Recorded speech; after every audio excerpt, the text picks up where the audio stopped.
In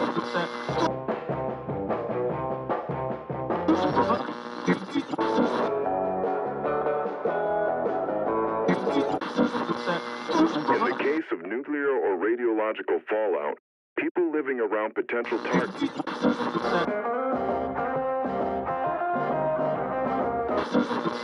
shouldn't leave your shelter until officials say so. This is the emergency broadcast system.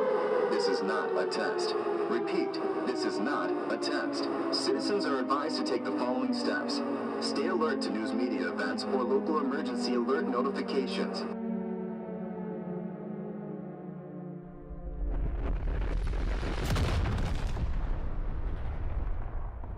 Well, hello, everyone, and welcome to the Big Red Button podcast. If this is your first time here, that's because it's our first time here. I am 1/4 of your co-hosts, Alex, joined tonight by Dallas, William, and Cody. You may know this exact quattro from our sister show, A Doctor and a Lawyer Walk into a Bar. That is where the four of us got off rails to begin with. So excited. I consider myself 1/3 of the host merely due to sheer size. Oh, no. Head size, right? Head size. Yeah. Gravitational orbit. We got it. What we found is that with our very, very popular Choose Your Own Adventure series that we ran, Followed by dozens of people. we found that we had determined to embrace the stupid, right? That was our unofficial mantra. And as part of that, we realized we can embrace more stupid. Oh, I am ready in the best way for a game like this, in that I'm not at all, and I'm excited about the chaos. I feel like we are embracing the stupid, but we're not trying to die now. So it's like there's a little asterisk at the end there. It's like we're embracing the stupid, but also we don't want to die now. No vines, no giant Teletubbies. We're avoiding death this go round. Giant Teletubby. He was a feral Teletubby. And he had a name. What was that name, by the way? Don't act like you don't. What was the name? remember. I was the one who said it because it's actually a reference to Fallout. What was the name? Was it? It was. Yeah, this is where you find out. Alex stole so much. Like on Community, whenever the handshake was not really invented by Troy, you're gonna find out that dog meat was not invented by Alex. So sorry. No, don't be sorry. This is like finding out that Dogmeat has his own cinematic universe.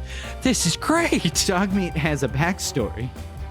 He has his prequel trilogy. So what's been happening is that behind the scenes, as we were putting together our Choose Your Own Adventures, we thought that we should keep this whole thing going. And so we first tried to write our own Choose Your Own Adventure, and that just doesn't work because we don't have any structure. And here we are. We are not only proverbially hitting the big red button to drop a bomb of chaos, but also dropping a nuke as we enter the world of the Fallout video game franchise in a role-playing game for a story, as we will be exploring post-apocalyptic Michigan, of all places. Also known as Michigan now. It got better somehow. I'm just kidding. We love you, Michigan, probably. So Cody and William, you two have not played the Fallout, any of the games. I know nothing, and I love it. But I know that you have watched Dallas play in the past, in college. Yeah, So I mean, after he reactivated that memory, it was somewhere buried. It wasn't core. It was not a core memory, but it was in there. I remember it happening. I remember nothing of the content. It's like when your appendix bursts and you're like, that vestigial organ that I don't need. You're there. I burst his appendix memory of Fallout. You're welcome. Exactly. So Cody and William, let me set the stage, which is funny because I've set the stage off recording, but now I get to set it again. So from what I know, there's a princess and a plumber. Correct. And a dragon voiced by Jack Black. Yes. Yep. Keep going.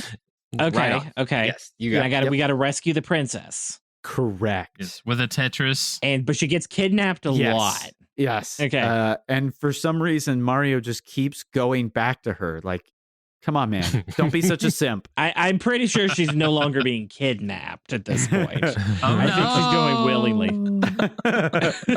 So Fallout as a franchise has been around since the late 90s, 1997, and it has only grown as the large video game publisher Bethesda bought them, and it has just grown and grown and grown. But the core understanding that you need to know is that an alternate timeline splintered in the 1960s, okay? And the Cold War never really died. The U.S. and China went to war in Alaska. We built crazy suits of armor. The government became a shadowy cabal. A company was contracted to start building out these vaults in case of an emergency. And eventually, in the 2070s of this alternate timeline, the bombs dropped. The whole world descended into mayhem, and that is where the Fallout franchise came about. People were living in vaults. The United States government descended into chaos. They went out and lived in an oil rig. Tiny governments popped up where they tried to rebuild a semblance of structure. But on the grand scale, what has happened is most people have either been turned into a ghoul, irradiated to be a zombie. They've lived underground and survived. They were part of a cult that collected weapons and technology, or they're no mas. And so this is the group of people rebuilding the world after the end. We now descend into Michigan, where a bomb was dropped. Now our group has emerged and have collected. Make sense? Perfect sense. Yes. Now, I have been bouncing ideas with Dallas, but then Dallas said, nah, I got this. And I said, please. Dallas said, I'm going to do 100% of the legwork. So I'm going to hand it off to him. He is literally our DM, our Dallas McKinney. He is our game master, right? So Dallas, you have built this world. Lay it out for us. Where are we? Paint the picture. So the sun is beaming through some red-tinted, dusty clouds hanging over what was once beautiful, majestic Michigan. And the sun's rays penetrating through these clouds are bringing all of the glorious radiation with it to touch the barren earth. As we pan over this gorgeous city that is cropped up like a mutated dandelion through the cracked ground of an abandoned parking lot. And this three-headed dandelion is called Dustridge. And Dustridge has clawed its way from the ashes of the bombs that dropped 200 years ago to what seems like a survivable, thriving existence as much as you could. We have waving razor wheat grains out in the distance. We have skittering rad roaches frolicking through the garbage. And we do beautiful for spacious skies, for raising waves of grain. You can hear the two-toned sounds of the Brahmin bellowing as they enter into the pen as mercenaries, guiding the wandering traders into their pens and into their stalls. And as we pan through this bustling city of almost 200 people, we see the dusty bathtub, the city's almost second city hall, because everyone knows that most dealings in most cities run on the local drinking establishment. And Where everybody knows your name. What the listeners didn't know is BRB is actually a musical. It is. It's not. It's not. And as you step through the creaking doors that have been replaced over and over and over again, you see in the dim light of this establishment some of the denizens of Dustridge who have found their way here and have found Dustridge as their home. As the Misfit toys had found their place, so have these Misfits found their place here in Dustridge. And as Randall, the local barkeep, is wiping out a glass that just seems to never ever get clean with a rag that has water in it that is just almost glowing with radiation that doesn't seem to bother Randall whatsoever, as the liquid almost seems to nourish his cracked, dry skin. He looks up at some of these local denizens and says, what can I do for you? What can I do for you boys? Hey, Randy, can I, you know what?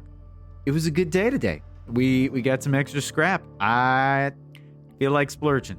I'm going to do a Nuka-Cola. All right, I got you.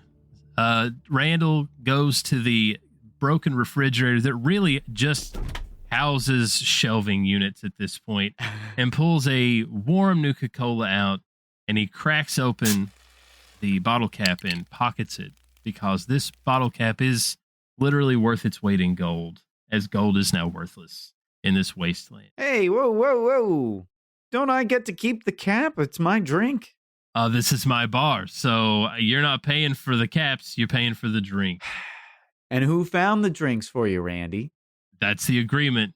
I can't help All but right. that's what we came up with. You bring me the goods, and you get a discount on those goods. But I tell you what, that discount's going to run dry if I start running out of goods. So as Randall hands Jake this warm Nuka-Cola, Jake starts to reminisce on his roots and kind of what got him to this point. So, Jake, what are you feeling right now? Where are you hearkening back to? Yeah, no, I'm Jake Winger. I'm like an average height guy, 5'9", 5'10" on a good day. I'm wearing this blue and yellow jumpsuit that's kind of tattered and really dusty at this point. It's got a big number 55 on the back and the sleeves, and that's because I am one of the chosen ones, or the unlucky lucky ones as well, where I grew up in a vault right up the road in New Detroit, and my parents were picked as part of a lottery for our neighborhood, and I've been there, and that's where I grew up. Things got a little rough at the end, I'll admit. I didn't really choose to leave, but you know that's the way the cookie crumbles every now and then. I'm just feeling very, very fortunate. You know, I grew up in this vault that was supposed to protect me from the nuclear fallout of the world, but here I am in the rest of the world with you all now. But this little taste of home, you know, brings me back to the good days that we occasionally had in the vault. There's always one of them in every group. A hopeless nostalgic. Right, Houston, the smooth skins don't even know what they're missing out on. You know what I'm saying? No, I remember when there were trees and paper. Randall hands Houston the usual. Not just the usual that he's picked up in recent weeks or months, but the usual that he knows that Houston would order, because Randall knows Houston from way back. Way Knew each back. other long time. Way before the bombs dropped, because Houston and Randall share something special. And it's not a Nuka-Cola Quantum. It's not the razor grain bread. But it is the fact that they both have been around since before the bombs dropped, because they are both ghouls. Both of them had the unfortunate luck of being exposed to the radiation of the bombs, but they were lucky in that they survived.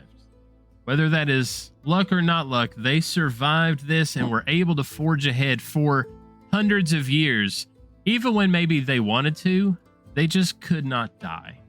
And they don't age anymore, even though they do look maybe older than what they actually are. Maybe look more 300 or 400 years old. They just keep on. I'm just falling apart. I got a cream for I just that. want to die. Both. I just want to die because I never got to finish my novel. Listen, Never got to finish it. And now there's no paper. you know, you keep bringing up this novel, and I never saw any of your novels beforehand, so either they weren't that great, or maybe they didn't exist. Hey. Don't They take were this out on bestsellers. Houston. I actually read a few of his books back in the vault. They were okay. They were New York Post bestsellers. Honestly, several of them have been uploaded to my databases, and, well, What? they are words. They are words that are strung together. Oh, can someone shut up the reject Dalek? Listen, I know you're new around here, okay? What's your name again? Get free, butterfree. The name is Gotfree. It is Gotfree. pronounced in the traditional King's English of Godfrey. However, for your own edification, I have since changed the spelling to Gotfree to commemorate my liberation from that municipal prison. Listen, you change it however you want, because I don't think you're going to be writing it down anytime soon. So you do you. Can I get you anything? Do you have any full synthetic FW30? The good stuff. The best I can do is some 20 weight. I tapped out an old lawnmower, and it's rough, but it's what we got, and it's on the house. So free is the best taste, right? The lawnmower, is it the one currently behind your establishment? Yeah, that's the one. Oh, She no, was Randy, delightful. don't remind him. That was... Oh, you knew.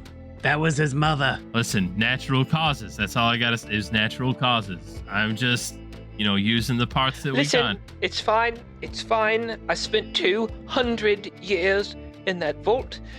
I have a lot to get adjusted to. I have a lot to get used to. The pure dereliction of society, number one. The sheer state of disarray of everything. It's fine. Can someone It's fine. turn off that bucket of bolts motors? Tired of hearing him yapping. He's having a moment. He's just having a moment. Robots don't have moments. Godfrey, here you go. Here's your bucket of computer juice. Thank you, sir. Yeah, use that hand up, please. I don't want to get nicked by that big saw blade you got dangling from the other arm there. So, you need any help? sorry. I don't want you to spill it. You good? Yeah, how exactly... I mean, I know we've only known each other for a few weeks now, Gotfree, but how do you... How do you eat? Or Yeah, do we need to, drink? turn around? Is this you need to go to the... Do Houston and I need to do this for you? Oh, dear sir, I'm not sure if you're able to appreciate my current visage, but I have 3 arms and I'm rather proficient in robot repair, so I will take over that for myself. Thank you very much. And 30 is acceptable. I'm not entirely sure that I will find better in this Master Winger. You called it a hellscape. I did not say that. I said this You did- very oh. nice establishment run by our very nice friend didn't. Randy. I'm sorry. No, not this current establishment, just the world that we are living in. I believe yesterday you thank called goodness. it a hellscape. At least I'm surrounded by idiots. your current cortisol levels indicate that you're not lying. Sorry, sir. So yes, this will be fine. Thank you, Thanks. sir. Try not to get any on the ground, because when you thrusters hit it last time, it smoked the joint up for a week. And if you will recall, I cleaned that mess up. I don't know if I have privied you to the information, but I worked in a high security vault. Okay, cleanliness was next to godliness in that vault. You're a robot. Why do you believe in God? Why do I believe in God? Because you are all obviously godless heathens. The state of dereliction of this world. Just a moment. And I whirl my body around so that the buzzsaw is toward the back, and I use my 2 remaining limbs and proceed to bathe in the motor oil. That's the... This just feels wrong on so many levels. Mr. Winger, is it the stuff? Is that what you say? The stuff? Yes, that's the stuff. Houston, what can I get you? What do you got today? Oh, look, I don't really want to drink anything. I just want to sit here and smoke my Marlboro Sisters. I got you. It's hard dealing with smooth skins all day. That was the best thing we found all week was those pre-war cigarettes. I can't believe they didn't just disintegrate after all these years. Right. You could have brought a lot of caps with those, but you keep what you keep. That's up to you whenever you go out. Look, the life I've lived, I gotta find the small comforts in life. Gotfree, were your bankers allowed to smoke at work? No, of course not. I worked in a high security vault. We had negative pressure HVAC systems in every single duct. That place was pristine. Pristine. Look at this place. Mr. McKinley, please use the ashtray. It's what it's there for. There's no sense in leaving your ashes on the counter. Use the ashtray. If you haven't noticed, this entire establishment is covered in an inch of ash. Hey, have you guys tried to get radiation stains out of a pool table? It's impossible. I mean, Randy, I love you. I love you, darling. I love you. But at the end of the day, nothing matters. Everything is just gone to hell. So, what were those called? Do you remember, Houston? Oh, if I could go back to the last time I was at a real bank. What are those called? Those things that you put in your mouth. They gave them to kids. I used to steal them all the time. They would keep them in a bowl. Oh, you dum-dums. You dum-dums. Hey, watch your mouth. Watch your mouth. Watch your mouth. No, that's what they were called. They were called dum-dums. Is that what they were called? They were suckers. They were suckers. Hey, you're a sucker. You're a sucker. Don't you watch it. No, this is my bar, not yours. Oh man, if we could go back, if I could turn back time 200 years. If only I finished my novel, my life would be so much better. Listen, you bring up that novel and I don't even know if you can read. I was a world-renowned novelist.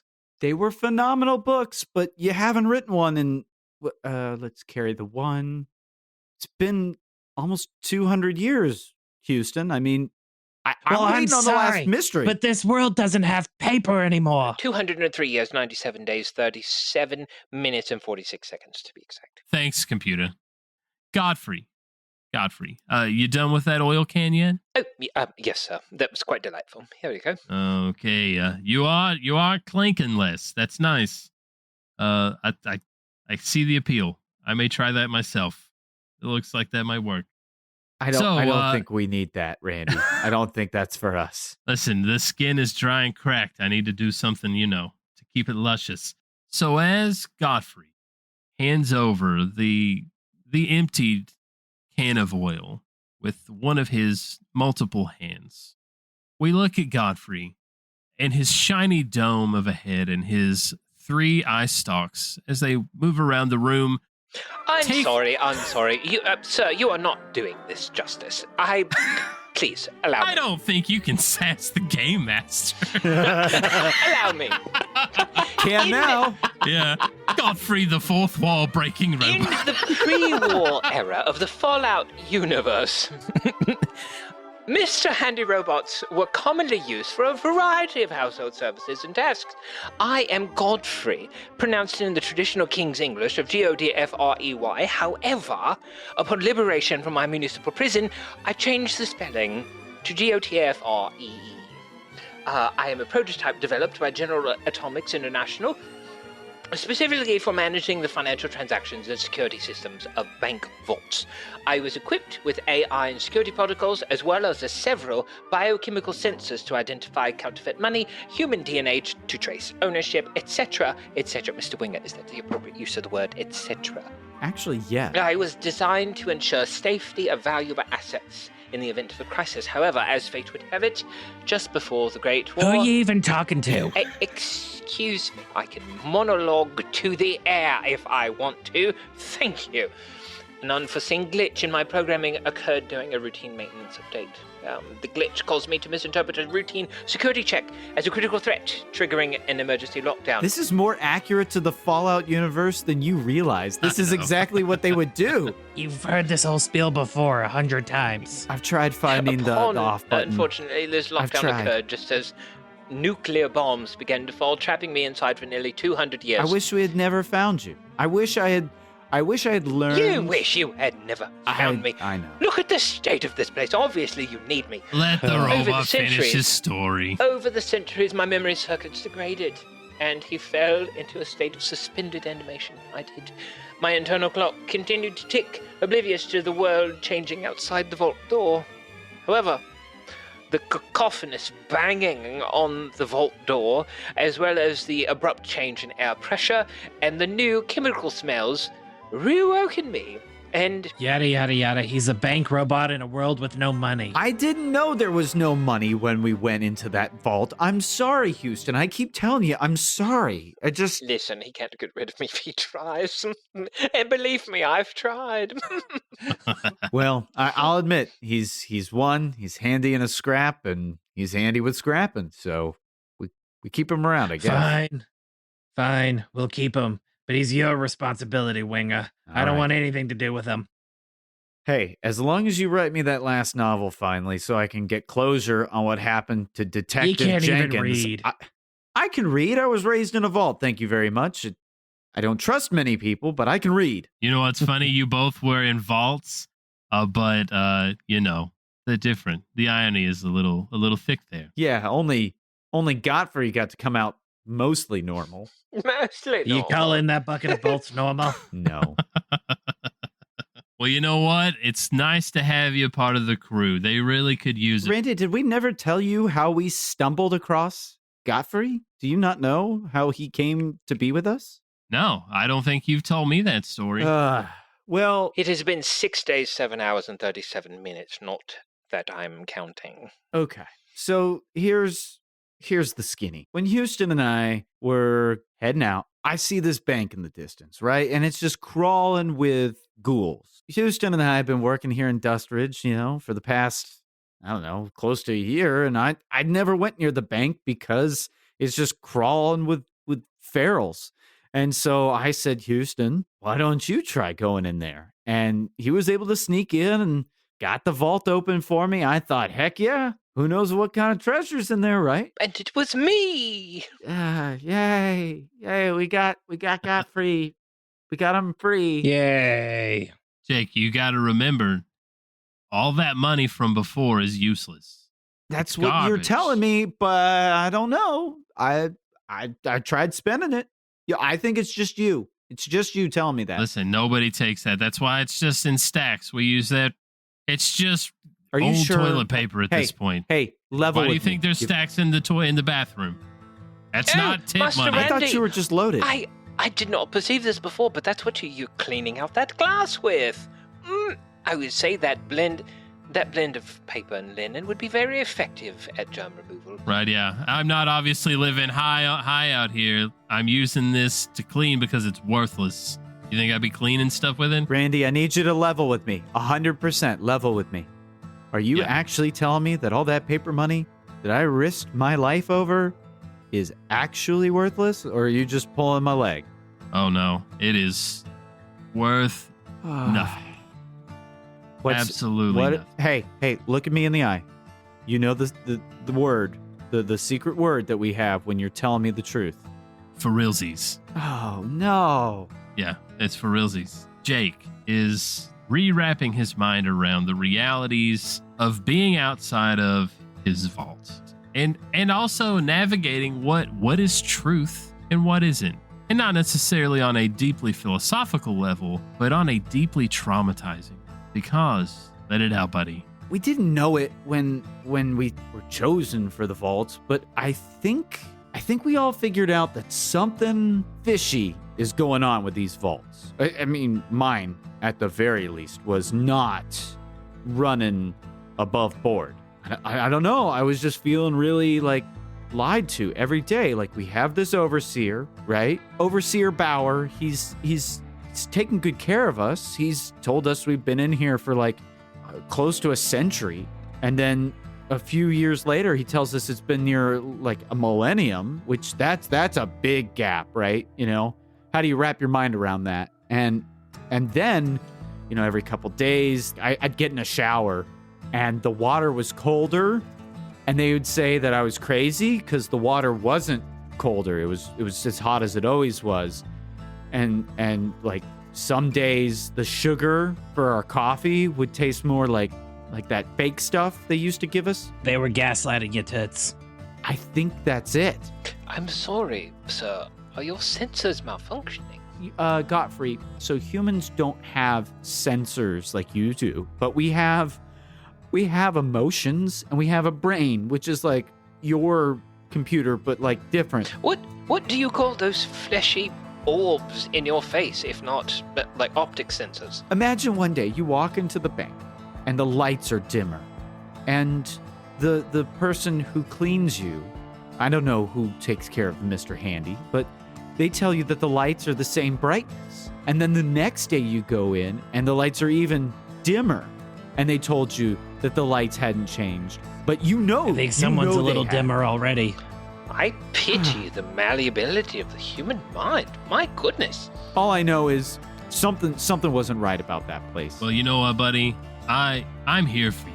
And you know I'm always going to be 100% honest. I'm not going to do you wrong. That's why we have our special word, for realsies. Yeah, for realsies. That's our secret word. That's how you know. I only share that with you. Okay. All right? Okay, thank you. taking care of me, I'll take care of you. All right? Okay, thanks, Randy. We good? We It's good? really hard to know sometimes, it's difficult. So as Jake is gathering his composure and everybody is feeling good, you hear the bell. You hear the bells ringing. Randall looks alarmed, and Randall starts rummaging underneath of the counter, and he pulls out a shotgun. Randy, why are you... That's normally the bell that they use for us to all just gather in the square, right? No, that's the bell saying that there's somebody at the gates. That's the security guard saying that there's something going on. We gotta go. Come on, boys. I'm not sure what to do here. Randall runs and he slides across the bar, going towards the door. Boys, if you want to earn your keep, let's go. That means that there's somebody here. All right. I pull out my ironing pin. Master McKinley, I'm following you. What is happening? What is happening? Randall opens the door. He slings the door open and he runs out into the street. And as he runs out into the street and he starts to round the corner around an old burned out car, 3 raiders come running around the corner heading in their direction so fast that nobody is on guard. They catch everyone off guard. One of them bounces off of Randall, knocking Randall to the ground, bouncing into the car, and he splays out. The other 2, seeing Randy, everyone no. in the way, the other 2 rounding the corner see you guys in the way, and they yell, Get out of my way. or get wasted, and they draw guns. But I work in municipalities. Then you're gonna have to step up, man. What happened if there was a bank robbery? It's your time to shine. Prove to me you're not a worthless piece of tin. Worthless piece of tin. They are armed, dear sir. Well, don't you have a weapon in those 3 arms? Listen, if you needed me to identify counterfeit currency, then yes. We don't have time to chat, boys. You hear a sound, and behind you, hear a door fly open, and you see an old, haggard man with a beard running out of the sheriff's office. He makes it about halfway down the street when he looks up and sees the raiders. What are you guys doing down here? We had a truce. Gotfree springs to action, deciding that it's fight or flight time, and Springs, was that a robot joke? it is now. Yup. Headcanon accepted. Yes. He springs to action, and he decides it's fight or flight time, and he chooses. I choose. Obviously, I choose fight. And so Gotfree, Mr. Winger, Master Winger, how do I fight? Use your tools. You got like crazy arms, right? Use my tools. I run up upon Raider 1.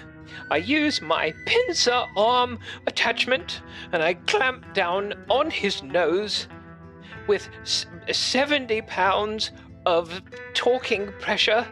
so as Gotfree reaches out with his pincer, determined, he grabs the raider by the nose, and he yanks the daylights out of this raider. I rip his nose from his face, and I turn to Mr. Winger and say, Master Winger, I've got his nose. That's not what we initially meant, but The oil, he still had a little oil on his pincer, so it slipped slightly, but he has agitated the raider. And there's some damage done for sure. And you hear, what is going on out here? and busting right behind Houston, the mayor comes traipsing out, confidently and with a look of anger on her face. And she takes a look at the raider closest to her and is outraged. If you don't leave, I'm going to shoot all of you. Mayor Evelyn, I've got his nose. I've got his nose. She looks over at the other raider by Gotfree, kind of confused as to what's going on in the trickle of blood that she sees now, and she draws her combat rifle because Mayor Evelyn takes care of business just as much as she takes care of her people, and she takes aim. So she hits, and as she lets fly, she does considerable damage as she fires this rifle that she has taken care of and has also made sure that she is trained with. And so she hits. He's hurting bad. He is dragging at this point. He's bleeding heavily, but he still has a look of fear on his face that the other raiders also share as they look down the street behind you guys, but also keep looking over their shoulders as if maybe something else is going. Thank you, Mayor Evelyn. I do appreciate your assistance in this matter. Randall is ticked, and Randall, holding his shotgun, says, I'm tired of this business. And so he takes a run to get closer to Raider 1, which is already angry and bleeding, and he lets fly his shotgun, and he hits him hard. And as he fires at such close range with his combat shotgun, he destroys Raider 1. Raider 1 didn't even have a chance to even look at Randall as he slumps to the ground, completely gone. The other two raiders don't even look at their friend as they start to move. I just wanted to be a dentist. Stop it with the dentist. But before they get to move, a mercenary that had been helping guard the Brahmin steps out of the Brahmin pen with his combat rifle, and he takes aim at one of the straggling raiders in the back. But you also notice that he doesn't look like he's as worried as the raiders are at what could have been around that building. He takes aim, and he hits as well. His combat rifle may have gotten training at the same place as the mayor had. He takes aim, and he fires. He blasts him, striking him in the thigh, causing him to wobble, but the raider stays on his feet. Raider 1 just kind of burbles his last dying bits of life. And it is kind of gross. It is kind of gross. So Raider 2 has now gained their footing and has realized that there are people in their way. And so they go to swing at Jake. They take a huge swing. Oh, and punches Mr. Winger in the head. Master Winger! As one does in a panicked bout of rage. We have no other choice. As one does because it's Master Winger. Misses his head. Glances off of his head, doing no damage. Just rattling Jake, and that's about it. Raider 3, now with a hole in his leg, limps over to Gotfree and pulls out a tire iron and aims wildly at Gotfree. I assure you, sir, I mean no harm. You need to get out of my way. And as he swings, the blood spurts out of his leg, and he slips in his blood and he misses. Terrible times. Terrible times. The cattle rustle around over in their pen, worried at the gunshots that are whizzing over their two heads. And then Jake, after getting a slight punch to the head, decides to... I'm shaken, but I'm not stirred. I draw my 10mm pistol and I aim at his head. So he aims at close range and misses, zipping past because the distance, it was too close. So the raider was able to grab his arm and push it to the side, and the bullet goes wild. Dang, everybody else is hitting but me. Houston, seeing all this, kind of not phased too much because in his over 200 years of experience surviving the wasteland, is just not shook. Just a day in the life.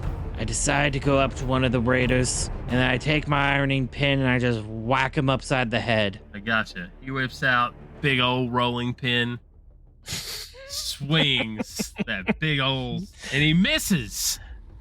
As I run for my life, I say to myself I should have used a frying pan. The wrong cutlery, the wrong cooking utensils may have been used this go round.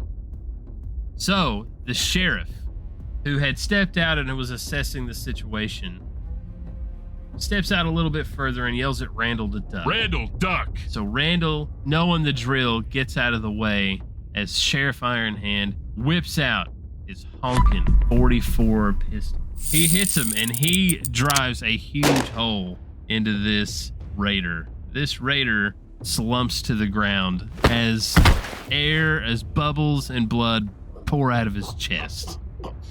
Yes. Dun, dun, dun. Dun, dun, dun. Gotfree, who was standing by this raider, now decides to do... So, in my haste, to rush to the aid of Master Winger, I pull open my buzz saw attachment and I run up to Raider 2 and I say, Master Winger, watch, it's your favorite. Say hello to my little friend. And I drive the buzz saw into his thoracic cavity. And he nails him. I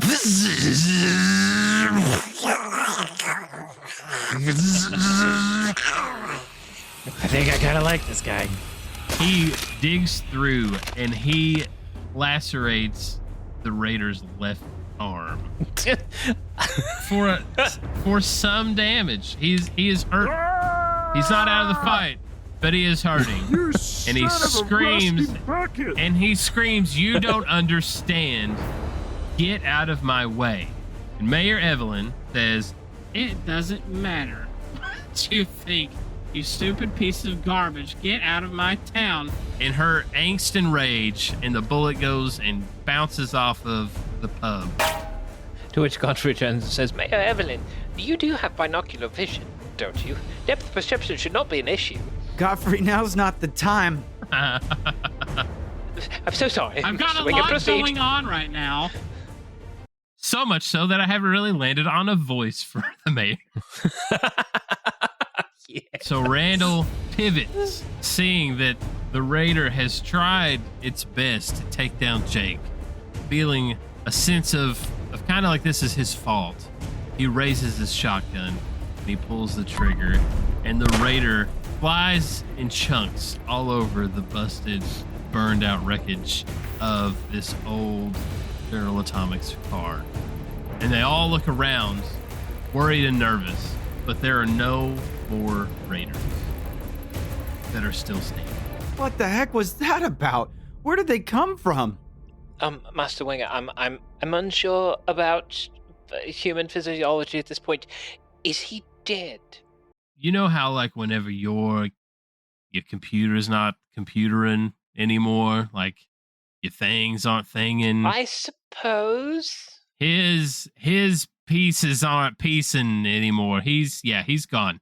He's got no replacement parts. He has gone on to the great wasteland in the sky or under the wherever it is. Who knows? I don't care. They're dead. They're dead, man. They're just dead. Do we have to worry about his biologic debris budding by some sort of asexual reproduction? It's not gonna bud or anything, but it is gonna get to stinking soon. So we're gonna have to drag these out and either burn them or bury them or let the critters out in the wasteland take care of them. But we got to get them out of here. We'll take them in a bit, but where did they come from? What was that about? Yeah, they usually stay up north. They know not to come down here. We've got an agreement with those guys, so this is strange. And so as you guys are talking, you hear a shot ring out, and you hear and you hear the sheriff scream and yell for you guys to come to him quick. And so you guys start. It sounds like he's over by our salvage area. So you guys make your way to a surprising scene because you see the sheriff standing there with his pistol in his hand. The barrel is smoking, and there is another raider that must have slipped behind the buildings that he has shot, and the raider is laying there, writhing in pain. But through the pain, you see that it's not a look of bleeding, it's not a look of help. It is a look of laughter, and they are smiling through bloody teeth, and they're laughing.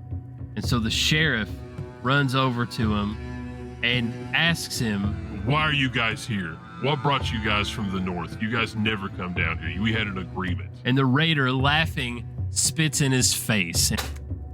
And he says, "You fools.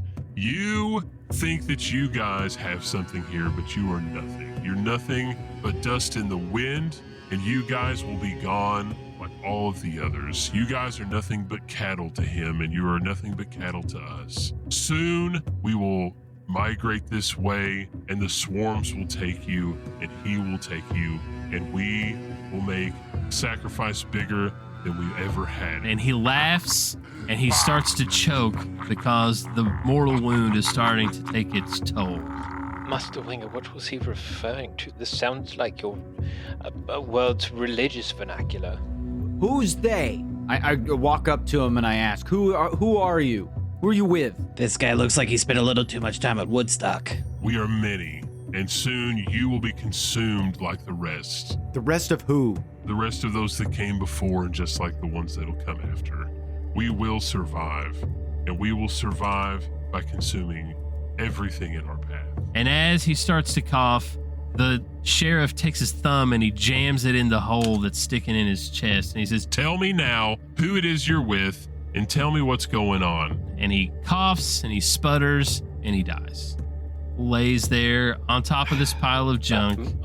Master Winger, I know that we are in a literal scrap heap, but if we could please clear the party out, you just purely for sanitation purposes. No, you're right. So I reach forward and I start. I want to look through his pockets to see if there's some kind of identifying something on him. Okay, so I'm going to need you to roll. Okay. And we're going to use your perception. Okay. And your survival skill. You're going to need to roll an 8. An 8? All right. With the 20, right? 2. Yeah, you get to roll 2. All right. The first one is a 5. Perfect. Go ahead and roll the other one. And a 2. 2. Okay. So you go to search his pockets, and as you do, you find a ripper, which is like a Bowie knife from the old world, but it is also like a little mini chainsaw. It is caked in blood. It is worn down. Like it is nonstop use on this thing. But also, as you search through the pockets, you find some human teeth. What are these teeth? And the last thing that you find in his pockets is a cloth that is wrapped around some sort of foul-smelling jerky that he has been carrying with him as well. Is that what I think it is? Sheriff, did you see what I saw? It didn't look good. I'm not sure what that was, but it didn't look like anything that I've ever made myself or purchased around here. Absolutely not. That was pretty foul, and I didn't like that it was by some teeth. Master Winger, what is he wearing? I inspect the body further. All right, so roll for me again. Gotfree inspects the body, looking over it with his eye stalks and his sensors, and he realizes that the raider is wearing some sort of long duster type jacket, but it's not like any duster that he's seen before. This is made out of leather, but it's patched together, and as he's looking at it, he realizes that in the bottom left portion of this, he can almost make out what looks like long tanned nose of a human. And he realizes that this duster is made out of the skin of humans. I use my human skin analyzing, very simple DNA sequencing, which I use to track currency in the high security vaults to confirm. But I relay my findings to my compatriots. Master Winger, Master McKinley, Sheriff, it appears to be human skin. As Gotfree was checking this and he flipped him over, he also, through the hole in his back, sees that there is what looks like 2 painted hands, or what Gotfree would know as large antlers, painted on the back of this duster. I've never seen markings like this. Have you, Sheriff? I haven't seen anything like this before, but this is new. This isn't something that these raiders have ever done before, and this isn't anything that I've ever seen on a raider. And I've killed my share of raiders. I tell you what, boys, we got to keep this, what we've seen here, quiet. I don't want the rest of the community to see or know what we saw here, okay? This is between us and the mayor. Agreed. That sounds like bad news. That sounds like bad news, guys. We gotta figure out who these people are and where they're coming from. None of our business. Houston, you and I disagree on a lot of things. I'm sorry, this is one of them. We can't risk the whole town. This is our home. This is what's left of life. And if these people are coming, we've got to figure this out. Guys, let's just be careful. This is a lot to ask, I know. But I'm afraid that there's more to this. The raiders up north, they've never done this before, and I'm going to need somebody to go and check with them and see what's going on. Okay? We had an agreement. They don't shoot on sight if we're coming from here, okay? If they know that you're coming from Dustridge, they should at least get you through the front gate. But I need you guys to go recon for me and figure out what's going on up north. Are they running low on supplies and they are moving out of their territory? Is there another group of raiders that is fighting with them, that is pushing them out of their spot? Whatever it is, we need things to get back to normal, and we need things to get back to normal fast. And since you guys go out on the other side of the fence all the time to scavenge, do you think you guys could go and check on it for me? I'll talk to the mayor. I'll make it worth your while, okay? We'll watch your shop while you're gone, and there may be some caps in it for you when you get back. I volunteer. All right.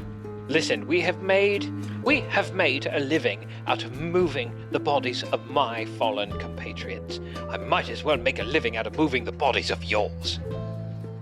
I can't believe I'm saying this, but Gotfree's right. We've got to figure this out.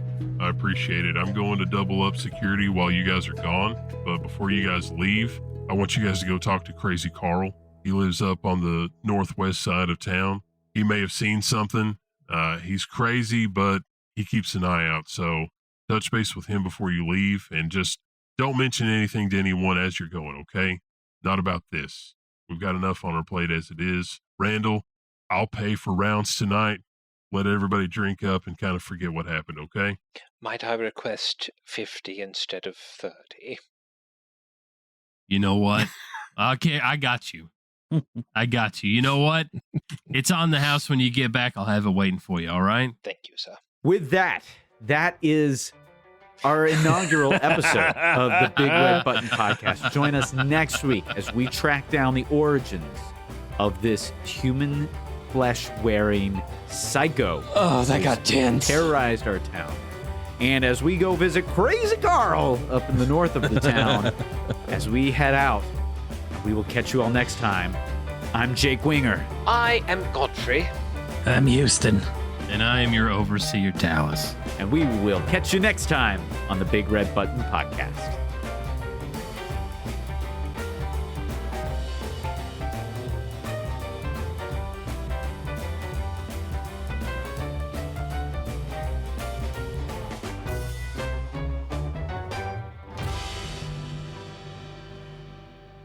Cheerio!